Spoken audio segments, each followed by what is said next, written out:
오늘은 하나님의 공의로운 심판의 표라는 제목으로 데살로니가 후서 1장에 나와 있는 말씀들을 은혜를 나누려고 하는데요. 거기 소 제목이 그렇게 되어 있어요. 하나님의 공의로운 심판의 표라고. 그래서 그걸 제목을 그대로 오늘 가지고 와서 할 거고요. 들어가기 전에 지난주까지 우리가 다루었던 데살로니가 전서에 대한 것을 잠깐 복습하고 시작할까 합니다. 바울은 이쪽 아시아에 복음을 전하려고 하였지만 드로아에 있을 때 환상으로 마게도냐에 있는 사람이 이리 오라 하고 손짓을 하는 걸 보게 되죠.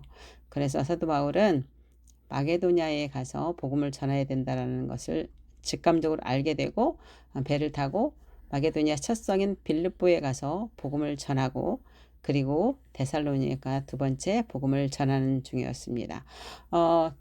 거기서 몇 개월 정도, 1년이 채 안 되는 그 개월수에 이제 복음을 전하고 있는데, 그 유대인의 질투도 있었고, 그리고 거기 불량배들이 와서, 야손의 집에까지, 머물고 있는 야손의 집에까지 와서 이제, 쫓아내려는 거죠. 그래서 바울 일행은 베르야로 가게 됐습니다. 베르야에 가서 복음을 전하고 있는데, 그들이 여기까지 쫓아오는 거죠.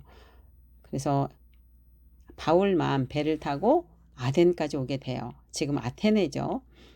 그런데 바울이 데살로니가 성도들이 이제 염려가 되고 걱정이 되다 보니까 실라와 디모데를 빨리 오라 그래서 디모데를 데살로니가로 보내죠. 가서 좀 보살피라고. 그리고 실라와 바울은 고린도에 가서 1년 반 동안 다시 복음을 전하는데 이때 이제 데살로니가에 갔던 그 디모데가 좋은 소식을 가지고 고린도로 오게 됩니다. 그래서 고린도에서 데살로니가 전서를 쓰게 되는 거죠. 근데 너무 좋은 소식이었어요.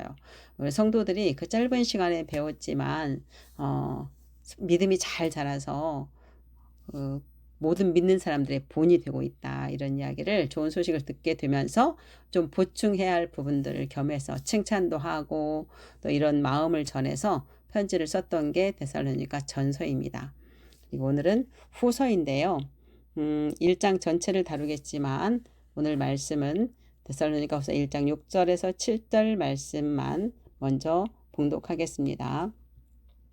너희를 괴롭게 하는 자들에게는 환난으로 갚으시고 괴로움을 당하는 너희에게는 우리와 함께 안식으로 갚으시는 것이 하나님의 의로운 일인즉 주 예수님께서 자신의 강력한 천사들과 함께 하늘로부터 나타나사 그랬어요. 하나님께서는 이 공의가 뭐냐면 너희들을 악하게 너희들 힘들게 하고 핍박하고 환난시킨 사람들은 그들에게는 그 심은 대로 환난으로 갚을 거야. 그렇게 될 거야. 그러지만 그렇게 괴롭힘을 당하면서도 믿음을 지킨 자에게는 안식으로 갚으실 거야 하는 게 하나님의 공의예요. 심은 대로 거두는 것이 바로 하나님의 공의죠. 자, 첫 번째는 데살로니가 후서를 쓰게 된 배경이 있을 거 아니에요. 배경을 좀 알아보겠습니다. 자, 바울이 데살로니가에 보낸 이게 두 번째 편지죠. 첫 번째는 전서고요. 후서가 두 번째 편지로 알고 있는데 그 편지를 첫 번째 편지를 받은 후에 또 이 성도들 사이에 제기된 몇 가지 우려와 의문들을 있었던 것 같아요. 그것을 다루고 있습니다. 그것은 재림이 임박했다는 믿음으로 마음이 흔들리거나 두려워하는 사람이 있었던 것 같습니다. 2장 2절을 보면은 주의 날이 이르렀다고 해서 쉽게 마음이 흔들리거나 두려워하거나 하지 말아야 한다. 이렇게 가르치고 있기 때문에 그래요. 그래서 바울은 이들에게 누가 뭐라고 해도 미혹되지 말라. 그러면서 재림 전에 나타나는 일들을 가르칠 필요를 느꼈던 것 같습니다. 왜 미혹되지 말라 그랬는지 아마 미혹하는 사람이 있었던 것 같습니다. 그래서 재림이 얼마 안 남았다든지 뭐 휴가가 온다든지 지금 요즘 세상에서도 그런 일이 있지 않습니까? 그렇다면 이때도 그랬을 것 같아요. 그런데 절대 미혹하지 마라. 그러면서 2장 3절부터 뭐라고 나오냐면 누가 어떻게 하여도 너희가 미혹되지 말라. 먼저 배교하는 일이 있고 또 불법의 사람 곧 멸망의 아들이 나타나기 전에는 이런 일이 일어나지 않아. 재림이 일어나지 않아 라고 가르치고 있습니다. 그래서 바울은 이런 문제점들을 바르게 가르칠 필요를 느껴서 편지를 쓰게 된 것입니다. 수신자는요, 주 예수 그리스도 안에 있는 데살로니가인 교회예요. 그러니까 그리스도 안에 있는 하나님의 자녀들에게 보낸 것이지 안 믿는 자들에게 한 것이 아니에요. 그렇다면 이 편지가 지금 우리에게도 동일하게 같은 권면으로 보셔야 됩니다. 3절에서 바울은 너희를 위하여 항상 하나님께 감사하는 것은 당연한 것이다. 그리고 나서 칭찬을 하세요. 믿음에 대한 칭찬을 하게 되는데 왜 당연한 일일까? 무엇 때문에 하나님께 감사를 하는 것이 당연할까? 왜 감사를 할까? 바로 성도들의 믿음과 사랑이라고 말하고 있습니다. 성도들의 믿음이 자라고 하나님의 사랑을 흘러보낼 수 있도록 성장한 것은 바로 하나님께서 일하심의 결과라는 것을 바울은 누구보다도 잘 알고 있습니다. 고린도 교회에서 나는 바울파, 나는 아볼로파, 나는 그리스도파, 이런 파가 나누어져 있는 것을 바울이 뭐라고 하냐면 나는 심었고 아볼로는 문을 주었을 때 오직 자라게 하시는 분은 하나님이시다라고 말씀하시거든요. 목회자가 말씀을 아무리 전해도 목회자가 사람들을 설득해서 성장시킬 수 있는 것이 하나도 없습니다. 오직 하나님께서 그들을 성장시키십니다. 그것을 바울은 너무나 잘 알고 있었기 때문에 그렇게 복음을 짧게 전하고 왔는데 그들이 그렇게 많은 믿는 사람들의 본이 될 정도로 소문이 나 있다면 하나님께서 하신 일이라는 것을 너무나 잘 알아서 하나님께 감사한 것은 당연하다라고 말하고 있습니다. 그리고 바울은 복음을 전한 자로서 데살로니가 교회에 지대한 관심과 끊임없는 사랑으로 성도들을 지지하고 있다는 것을 알 수 있습니다. 누군가를 가르쳐보고 누군가를 전도해서 세워보고 하면은 이 마음을 알 수 있어요. 얼마나 그들을 늘 생각나고 성장했으면 좋겠고 하나님 그들을 정말 만지셔서 회복시켜주고 성장하게 해달라는 기도를 그냥 저절로 나오게 돼요. 저도 양육하고 이 사역을 하면서 우리 아이들 기도보다 먼저 성도들의 기도가 먼저 나오는 것은 사실이에요.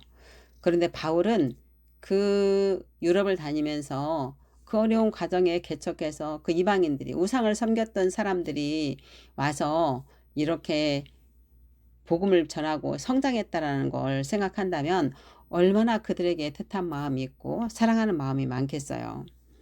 그리고 이어서 데살로니가 성도들의 믿음이 더욱 자라고 서로 사랑함이 풍성하다고 칭찬하고 있어요.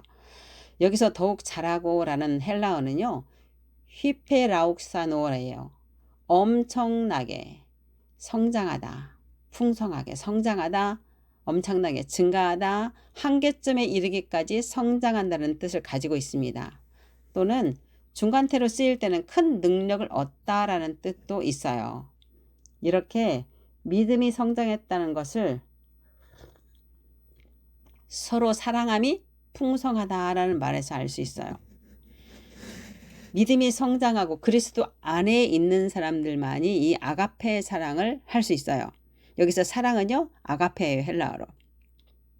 우리 형제간의 사랑, 필레오 이런 사랑이 아닙니다. 여기서 아가페 사랑을 썼어요. 그렇다면 이 사랑은요, 예수님이 아가페 사랑이기 때문에 인간의 사랑으로 한 것이 아니라는 것을 알 수 있어요. 즉 성도들 안에 계신 그 거대한 예수 그리스도께서 이들 몸에서 그냥 행동으로 나타났다라는 거예요. 그런 삶을 살았다라고 볼 수 있는 거예요. 그것은 성장하지 않고 성숙하지 않으면 할 수 없습니다. 여러분들 우리가 내 있는 인간에 있는 사랑으로 나를 박해하는 사람, 나를 미워하는 사람을 사랑으로 할 수 있겠어요? 할 수 없습니다. 오직 그 주님의 아가페 사랑으로만 할 수 있습니다. 그리스도 안에 있다면 우리 안에 그 사랑이 가득합니다. 사랑이 가득해요. 이들은 그대로 행한 거예요. 말씀대로 행한 것입니다.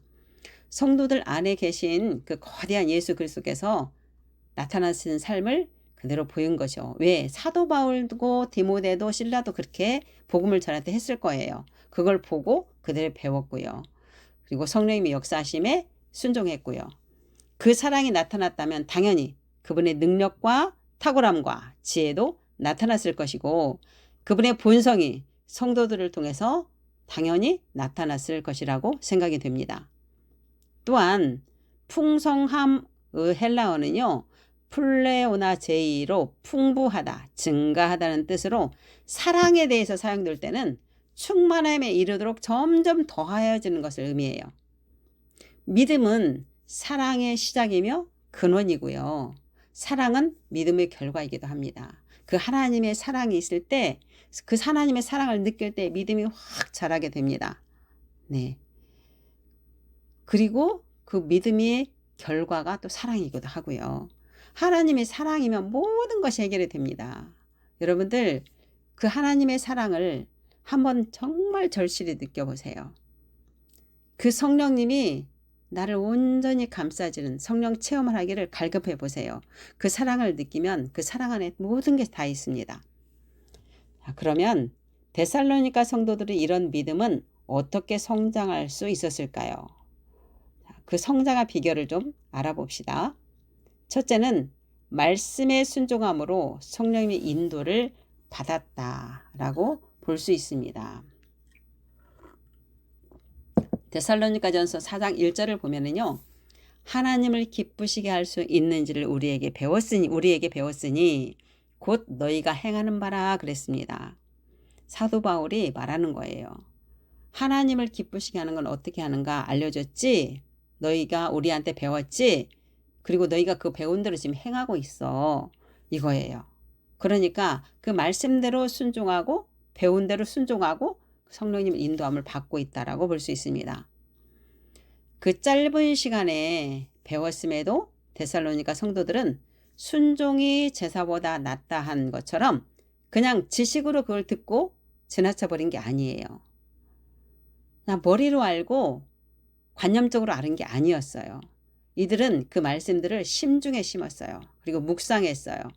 성령님의 인도함을 받고 공동체에서 서로 나누며 서로 격려하며 이렇게 성장했을 것으로 생각이 됩니다.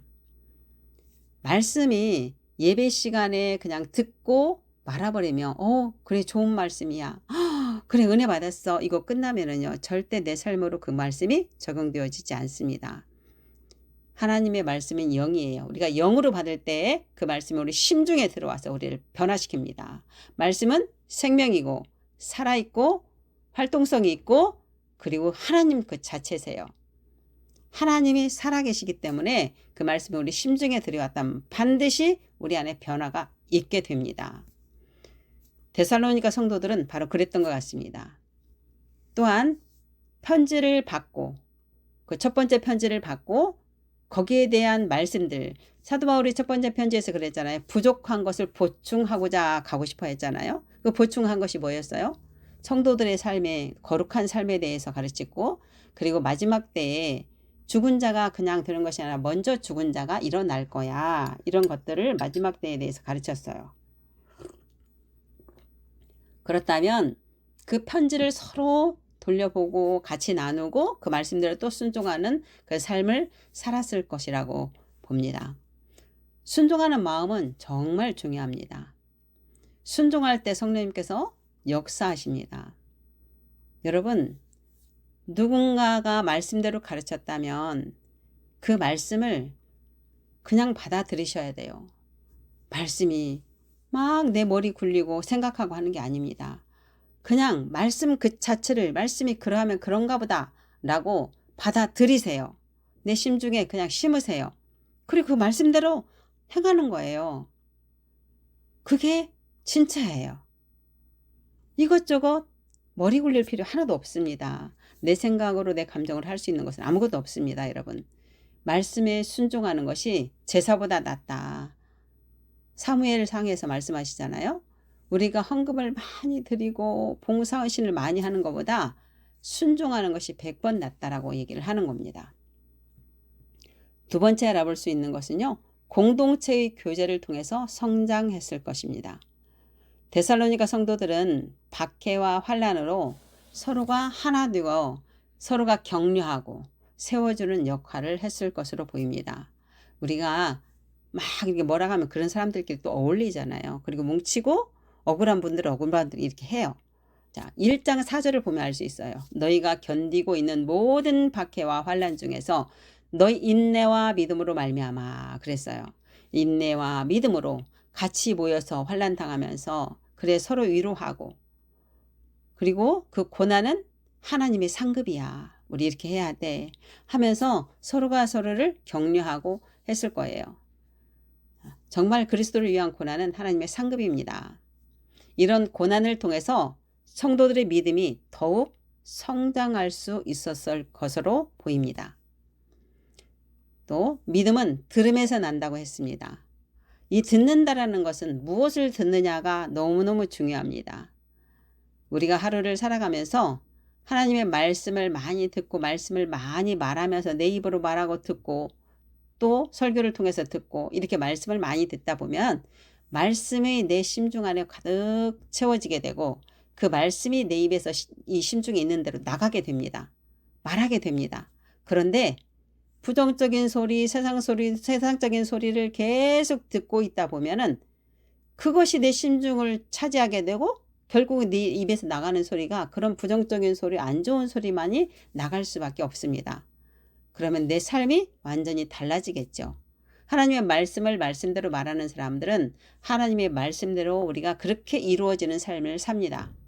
그런데 부정적인 거, 세상적인 거로 말을 하게 된다면 우리 삶이 그렇게 갈 수밖에 없습니다.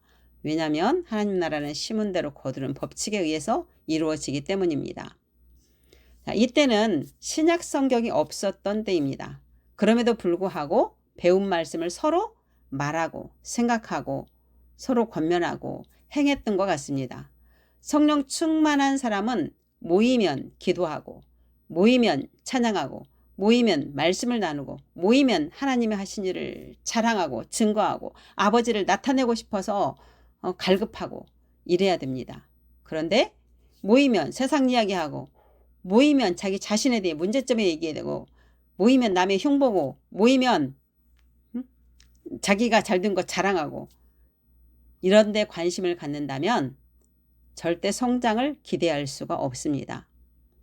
우리는 매일의 한순간순간에 우리 혼이 그리스도 안에서 성령님께 늘 초점을 맞추고 살아야 합니다. 그럴 때 그게 그의 나라와 그의 의를 구하는 것입니다. 그리고 말씀을 말씀대로 말하는 것. 하늘에서 이룬 같이 땅에서 이루어지는 말씀을 말할 때, 그런데 그렇게 하면 하나님께서는 모든 것을 다 해주신다고 약속을 하셨습니다.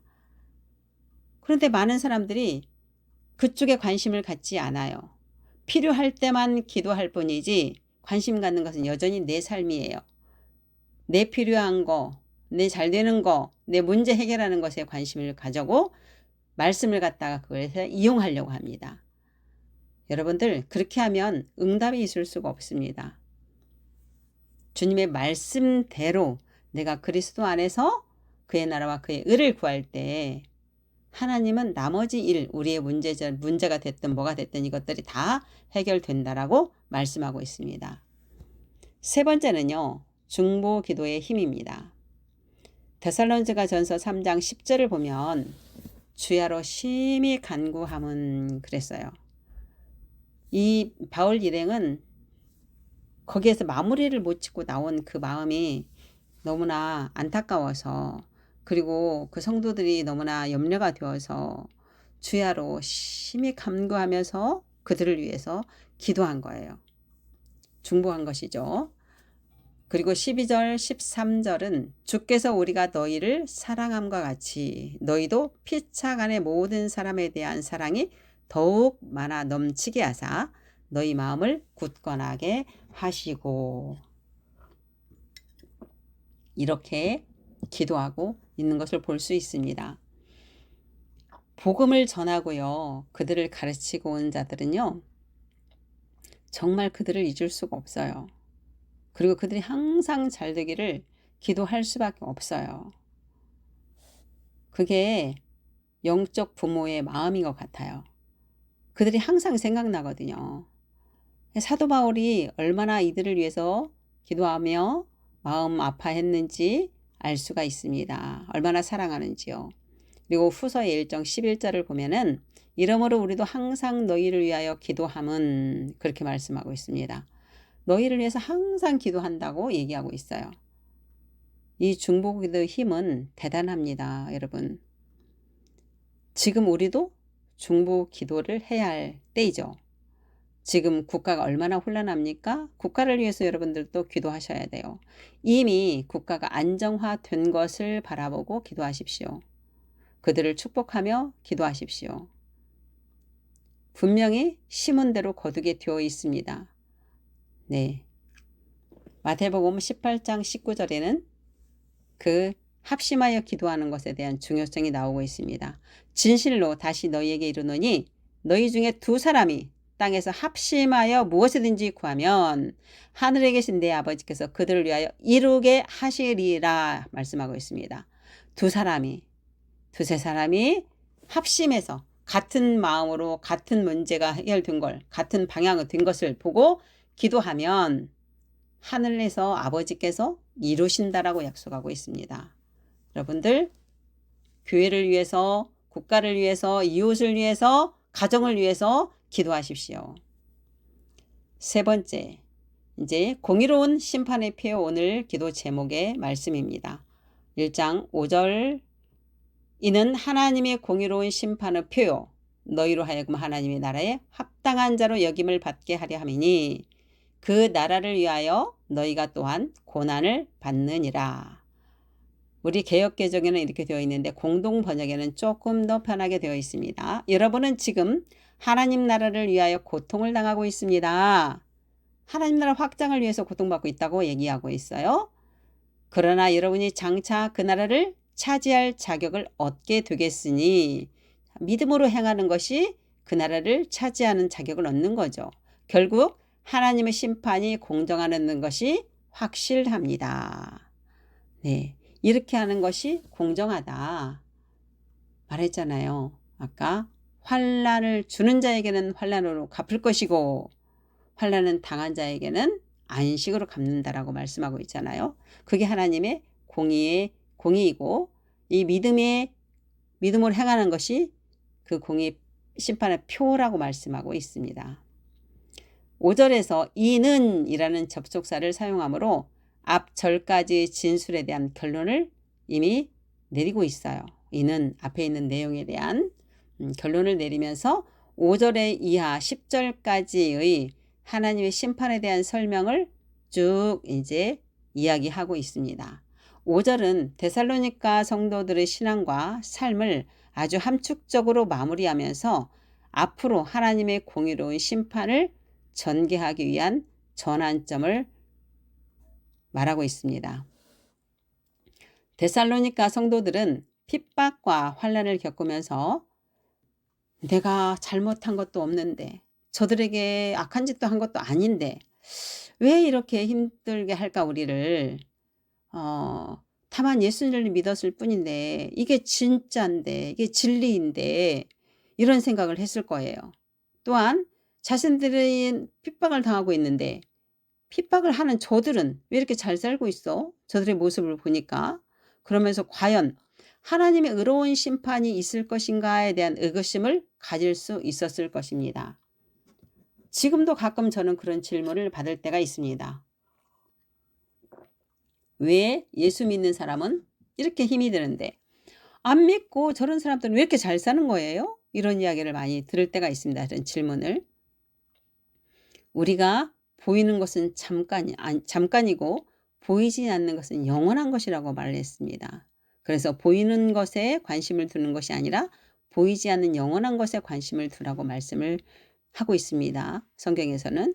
그런 것처럼 현재 보면은 안 믿고 도둑질하고 나쁜 짓 하는 사람이 더 잘 사는 것 같아. 예, 이때도 그런 부분에 대해서 있었을 거라고 생각을 해요. 그런 성도들에게 그 고통을 당하며 믿음으로 사는 것이 지금은 왜 그런지 몰라도 결국 하나님 나라를 차지할 자격을 얻게 되는 것이다. 주님의 재림을 맞이했을 때 하나님의 심판이 공정하라는 것을 너희들이 알게 될 거야 라고 격려하고 있는 것입니다. 그때 가보면 알 거야. 그럼 우리는 지금은 안 그런가요? 지금도 우리가 그리스도 안에서 현재적 하나님 나라를 살고 있잖아요. 그렇다면 내 환경과 상관없이 내가 있고 없고를 떠나서 그리스도 안에 있다면 의와 평강과 희락으로 살아갈 수 있습니다. 하나님 나라에 합당한 자로 여기심을 받는 이라고 말했어요. 이것은 성도들이 핍박과 환난을 참아내는 그 자체가 합당한 것이 아니에요. 왜냐하면 내 행위와 공로로 이루어지는 것이 아니기 때문에 그래요. 오직 하나님의 은혜로 믿음을 소유하게 되었기 때문에 합당한 자로 여기심을 받는 이 말이 나올 수 있는 거예요. 예. 우리는 오직 은혜로 살아가잖아요. 우리가 뭘 잘해서 구원받았나요? 아니죠. 에베소 2장 8, 9절에는 너희는 그 은혜에 의하여 믿음으로 말미암아 구원을 받았으니 하나님의 은혜의 선물로 우리가 예수님 영접합니다 라고 했는데 그 구원을 받았다라고 지금 말하고 있는 거예요. 이것은 너희에게서 난 것이 아니요 너희의 선물이라 그랬어요. 우리가 뭘 잘해서 우리의 공로로 된 것이 아니다 라고 분명히 말하고 있습니다. 행위에서 난 것이 아니니 이는 누구든지 자랑하지 못하게 함이라. 내가 잘나서 구원받았어 막 이렇게 내가 열심히 한다면 그런 말 나올 거예요. 근데 누구든지 자랑하지 못하게 한다. 하나님의 힘으로 됐다라는 것을 말하고 싶은 거예요. 베드로전서 1장 5절 너희는 말세에 나타내기로 예비하신 구원을 얻기 위하여 믿음으로 말미암아 하나님의 능력으로 보호하심을 받았느니라. 믿음으로 우리는 그렇게 되었습니다. 믿음으로 구원받았고 믿음으로 우리는 성장하고 있습니다. 그 나라를 위하여 하나님 나라를 위하여 너희가 고난을 받는다는 것은 그리스도를 믿는 모든 성도들에게 따르는 것입니다. 예수를 믿는다고 무조건 좋은 일, 무조건 행복한 일, 무조건 뭐 어려운 일이 없이 이렇게 살아가는 게 아닙니다. 어려운 일 겪을 수 있어요. 그런데 그 환경에서 일어나는 일들은 내 의도와 상관없이 일어날 수 있습니다. 그것을 우리는 막을 수는 없어요. 다만 그것에 대한 반응, 내가 어떻게 반응하는 내가 선택이에요. 자유의지로. 어떤 마인드로 보느냐. 말씀에 비추어서 말씀에 맞지 않는다면 그것은 맞지 않는 반응은 진정 내가 거듭난 내가 아니잖아요. 네. 그것을 잘 생각하셔야 됩니다. 빌립보서 1장 29절에 그리스도를 위하여 너희에게 은혜를 주신 것은 다만 그를 믿을 뿐만 아니라 또한 그를 위하여 고난도 받게 하려 하심이라 그랬어요. 은혜 주신 것은 예수를 믿고 구원받는 것도 좋은 것도 있지만 예수님 때문에 고난도 받게 한다라고 분명히 써 있습니다. 이 고난은 예수님께서 먼저 받으셨습니다. 베드로전서 2장 2절 21절에서 25절 이를 위하여 너희가 부르심을 받았으니 그리스도도 너희를 위하여 고난을 받으사 예수님이 우리를 위해서 고난을 받으셨다고 써 있습니다. 너희에게 본을 끼쳐 그 자취를 따라오게 하려 하셨느니라. 예수님이 먼저 그 삶을 살고 우리를 보고 따라오라고 말씀하신 거예요. 본이 되셨다고 그랬어요. 그래서 사복음서를 읽어보면 예수님이 하신 걸 본다면 그 예수님이 하신 대로 우리도 해야 된다는 겁니다. 그분이 먼저 본을 보이셨어요. 그는 죄를 범하지 아니하시고 그 입에 거짓도 없으시며 예수님은 죄도 없고 거짓도 없으시잖아요. 그럼에도 불구하고 23절에 욕을 당하시되 맞대어 욕하지 아니하시고 그랬습니다. 또 고난을 당하시되 위협하지 아니하시고 욕을 당해도 말하지 않고 고난을 당해도 말하지 않았다고 말씀하시고 있어요. 오직 공의로 심판하시는 이에게 부탁하시며 심판하시는 하나님 아버지께 부탁했대요. 뭘요? 원수 갚는 것은 하나님께 있다고 했습니다. 그런데 자기가 원수 갚으려고 네가 그랬으니까 나도 그래야 돼. 나는 더 강하게 해야 돼. 이런 사람들은 본인이 하나님 자리에 있는 것입니다. 이것은 죄입니다. 친히 나무에 달려 그의 몸으로 우리 죄를 담당하셨으니 이는 우리로 죄에 대하여 죽고 의에 대하여 살게 하려 하심이라. 그랬습니다. 의에 대해서 우리를 살게 하시려고 이렇게 하셨다라고 써 있습니다. 또한 이 편지를 쓰고 있는 바울과 동역자인 실라와 디모데도 같은 고난과 핍박을 엄청 많이 당했죠. 베드로전서 1장 7절에는 너희 믿음의 확실함은 불로 연단하여도 없어질 금보다 더 귀하여 그럽니다. 세상의 금, 돈을 너무 중요하게 생각하죠. 너무 귀하게 생각하죠. 그런데 그거보다 더 귀한 게 바로 믿음이라고 말씀하고 있습니다. 믿음. 왜냐하면 돈이나 금은 없어집니다. 그런데 믿음은 영원합니다. 예수 그리스도께서 나타나실 때 칭찬과 영광과 존귀를 얻게 할 것이기 때문입니다. 그 믿음은. 믿음을 중간에 잃어버리면 안 되죠. 뒤로 물러서는 것은 하나님이 기뻐하지 않는다라고 말씀하셨으니까요. 오늘 본문 6절을 보면 너희로 환난을 받게 하는 자들에게는 환난으로 갚으시고 환난을 받는 너에게는 우리와 함께 안식으로 갚으시는 것이 하나님의 공의이시니 주 예수께서 자기의 능력의 천사들과 함께 하늘로부터 불꽃 가운데 나타나실 때에 이 공의가 공의로운 하나님의 심판이 영원한 안식 안에 들어가는 때가 이때가 된다라고 말하고 있습니다. 그런데 하나님이 뭐라고 하셨어요? 이 6절 7절은요. 하나님의 공의의 속성을 정확히 보여주고 있습니다. 하나님께서는 환난을 받게 하는 자, 즉 악을 행하는 자의 죄를 간과하지 않으십니다. 절대 간과하지 않으세요. 그들이 심은 대로 환난으로 갚으신다라고 말씀하고 있습니다. 여기서 갚으시고 헬라어 안타포두나이는 합당한 것을 돌려준다라는 뜻을 가지고 있어요. 다시 말해서 당연히 자신이 심은 대로 거두는 것이 하나님 나라의 법칙이고 그게 하나님의 공의입니다. 그게 하나님의 공의입니다. 그럼 핍박을 당하는 자는 어떤 자세를 취해야 할까요? 데살로니가전서 5장 15절을 보면은요.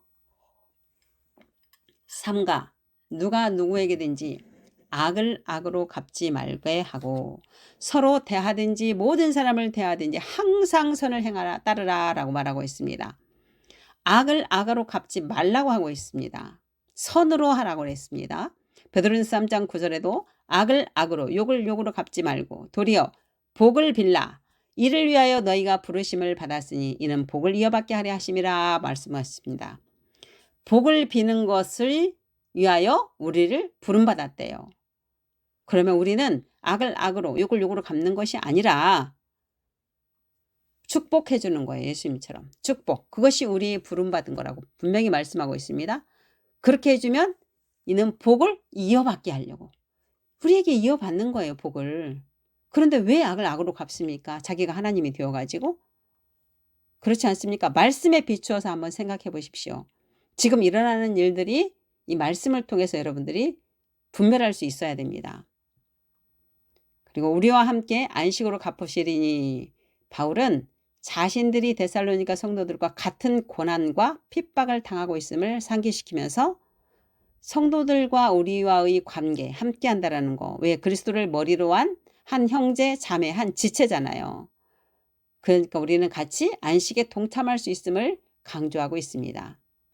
안식은 그리스도 안에서 수고를 그치고 평강의 상태를 전쟁이 종식된 상태를 말하고 있습니다. 우리는 지금도 그리스도 안에서 하나님의 현재적 하나님 나라에 살고 있습니다. 그렇게 살고 있다면 환경을 보면서 거기에 일비하는 것이 아니라 그리스도 안에서 하나님의 시선으로 있는 그대로를 바라보는 것입니다. 그럴 때 우리 안에는 잠잠하고 의와 평강과 희락으로 유지할 수 있습니다.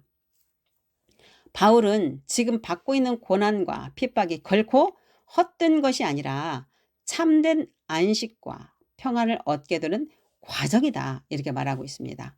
그리고 주 예수께서 능력의 천사들을 수행하여 하늘로부터 불꽃 중에 나타나실 때에 실현될 것이라고 말씀하고 있습니다. 여기서 불꽃은 심판의 날을 의미합니다. 마지막 날에는 모든 것이 숨김없이 드러날 것입니다. 각자가 행한 대로 보응을 받을 것입니다. 여러분들이 말한 대로, 여러분들이 행한 대로 보응을 받게 될 것입니다. 어떻게 살아야 할 것인지는 말씀을 보면 우리가 깨어서 말씀대로 살아야 된다는 것을 느끼게 될 것입니다. 8절 9절에는 하나님을 모르는 자들, 그리고 예수의 복음에 복종하지 않은 자들, 이들은 형벌에 처해질 것이고 영원한 멸망에 들어갈 것이다 라고 말하고 있습니다. 마지막 날 이 일이 이루어지겠죠. 예수를 믿지 않는 것이 성경에는 죄라고 이야기를 했습니다. 그래서 우리가 기도하면서 복음을 많이 전해야 합니다. 믿지 않는 자들, 그들도 다 같이 함께 안식에 들어가야 될 거 아닙니까? 그렇죠? 10절 그날에 이렇게 시작합니다. 어느 날입니까? 예수님께서 다시 오시는 재림하시는 날. 그날이 나팔절이 될 것입니다. 11절에 이러므로 라는 접속사로 시작하는 것은 앞절 5절에서 10절의 내용을 압축하면서 그것에 대한 결론을 내리고 있습니다. 즉 마지막 날 하나님의 공의 심판대 앞에서 안식으로 갚아주실 주님께 바울과 동역자 실라와 디모데가 데살로니가 성도들을 위해 끊임없이 기도하며 그들이 장성한 그리스도 분량까지 성장하기를 그 바라는 마음, 그 간절한 마음이 고스란히 담겨져 있고 그거를 마음으로 느낄 수 있었습니다. 여러분들도 누군가를 양육하고 세워나간다면 이런 마음을 알게 되면서 하나님의 마음을 조금씩 더 깊이 알아가는 것 같아요. 또 그들이 맹목적인 믿음이 아니라 부르심에 합당한 자로 여기시길 기도했다고 말하고 있습니다. 아까 기도에 합당한 자가 누구였습니까? 기도에 합당한 자. 악을 악으로 갚지 말고 욕을 욕으로 갚지 말고 축복하는 자로 우리를 부르심을 받았다라고 얘기를 했습니다. 그런데 지금 세상에서 일어나는 일을 한번 보십시오. 그리스도인이라고 자청하는 사람들, 목사라고 자청하는 사람들이 악을 악으로 갚고 있습니다. 욕을 욕으로 갚고 있습니다. 하나님 자리에 서서 자신들이 심판하겠다고 난리입니다. 믿지 않는 사람들한테는 뭐라고 할 필요가 없어요. 그들은 하나님이 없으니까. 그런데 최소한 크리스천이라고 말하는 사람들, 믿는 사람들은 절대 그렇게 해서는 안 됩니다. 분명히 오늘 말씀에서 여러분들이 보셨습니다. 여러분들은 말씀대로 하십시오. 하나님의 자녀들은 어쩌다가 그저 그렇게 태어난 존재가 절대 아닙니다. 각자가 하나님께서 부르신 목적이 반드시 있습니다. 빌립보서 2장 13절 너희 안에서 행하시는 이는 하나님이시니 자기 기쁘신 뜻을 위하여 너에게 소원을 두고 행하게 하시나니 하나님께서 우리 집사님들 성도님을 각자에게 주신 그 기쁘신 뜻을 그 안에다 넣어줬다고 말씀하고 있습니다. 심중 안에. 이것을 찾는 것이 바로 소명입니다. 기도하십시오. 나에게 주신 소명이 무엇인지 하나님이 내 안에 기쁘신 뜻을 무엇을 넣어주셨는지 그걸 찾으시면 그것에 따른 비전을 가지고 여러분들이 하나님을 나타내려고 하십시오. 그럼 나머지는 하나님이 해주실 것입니다. 부르심은 하나님의 자녀들의 특권을 부여한 것입니다. 이 커다란 우주 만물을 이끌어 가시는데 우리를 자녀로 부르시고 우리를 동참케 하셨습니다. 대단한 특권입니다, 여러분. 보통 사람이 아닙니다, 여러분들은. 자신의 소명대로 주님이 주시는 비전을 향해 하나님을 나타내려고 할 때 주님은 그 비전을 이룰 수 있는 능력도 주시고 은사도 주시고 재정도 주시고 사람도 붙여주시고 하나님이 다 하시는 것입니다. 그런데 이쪽에 신경 쓰지 않고 나 먹고 살 거, 내 즐거움, 내 자식, 내 남편 그리고 세상에 성공하는 거, 내 문제 해결하는 거 이렇게 신경을 쓰면서 내 필요를 위해서 가끔씩 기도한다고 해서 그래놓고 자기네들은 응답이 없다라고 말하는 사람들 반대로 하고 있습니다. 하나님께 그리스도 안에서 혼이 그리스도 안에서 하나님 성령님과 늘 교통하면서 주님이 이루실 것을 내가 알고 그걸 비전을 가지고 기도할 때 성령님이 주시는 그 마음 주님의 때에 주님의 일을 할 때 하나님께서는 이 모든 것을 다 우리에게 할 수 있게끔 부어주십니다. 바울 일행은 성도들이 선한 기뻐함과 믿음의 역사를 능력으로 이룰 수 있기를 기도하고 있습니다. 믿음은 반드시 열매가 있기 마련입니다. 믿음은 주님께서 이루어 놓으신 말씀이 끊임없이 활동하며 말씀은 살아있고 영이기 때문에 하나님이시기 때문에 그 말씀을 실체로 말씀을 말하고 믿고 기도했다면 실체로 이루어지는 것입니다. 바로 주님의 능력으로 말씀이 실체가 되는 것입니다. 말씀의 실체가 나타났다는 것은 하나님의 능력이 나타나는 것이고 이것은 주님께 영광 올려드리는 일이 되는 것입니다. 우리는 하나님을 나타내는 자입니다. 내 힘으로 사는 존재가 아닙니다. 이제는 나는 예수님의 십자가에 함께 죽고 없습니다. 내 안에 예수 그리스도께서 나를 통해 사시는 것입니다. 하나님께서 가장 원하시는 것이 바로 이 삶입니다. 내가 네 안에서 너를 통해서 내가 할 거야. 이렇게 말씀하시는 것입니다. 그럼 하나님의 능력이 나타나도록 하나님을 제한하지 마십시오. 본인의 생각, 본인의 느낌, 본인의 경험으로 하고 기도할 때만 하나님이 찾는다면 하나님의 그 넓으시고 크신 그 능력을 내가 다 맡고 있다고 생각하십시오. 하나님께 맡겨드리십시오. 그럴 때 하나님의 그 능력이 내 몸을 통해서 나타납니다. 제한 없는 능력이십니다. 하나님은. 능하지 못한 일이 없으신 분이십니다. 그 하나님을 전적으로 신뢰하십시오. 지금 힘드십니까? 예수 믿는 것 때문에 핍박당합니까? 즐거워하십시오. 하나님은 공의의 하나님이십니다. 이 믿음이 공의에 대한 표. 나중에 예수님이 재림에 오실 때 우리는 안식안에 들어갈 수 있습니다. 말씀의 실제가 나타나는 것이 중요합니다. 사랑하는 하누리 가족 여러분, 우리는 매일 성장해야 합니다. 새롭게 된 우리의 정체성, 즉 존재가 변화되었다는 것을 인식하고 그리스도 안에서 성령님의 인도함을 따라야 합니다. 내가 누구인지 정체성을 매일매일 시시각각으로 여러분들이 인식하셔야 됩니다.